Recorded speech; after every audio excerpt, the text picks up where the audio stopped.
veterans that got together for what they called Rolling Thunder. And they've been doing this since 1987. They said, however, this May, today, will be the last in Washington, citing police involvement. They've been hassled a little bit by local police, and the permits are getting harder to get, more expensive, and so forth. So today will be the last Rolling Thunder through Washington. It has nothing to do with Trump.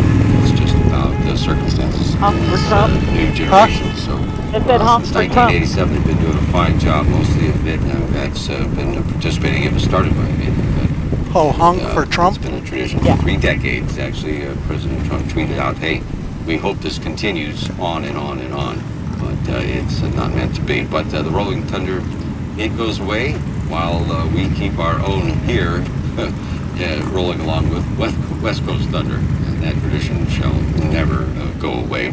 Hope you're having a great day. Hope you have something good planned. Maybe you're heading out to the stadium to see the concert with Randy Houser. Oh, look at Got the your- Coke cans with the Whatever you flags. do today, Oh, be cool. safe and enjoy this day of remembrance for those vets that gave all, the fallen soldiers and those that are missing in action and have been People over there. for decades. So we pay tribute today all day long here on K-Frog and salute you all that serve and have served.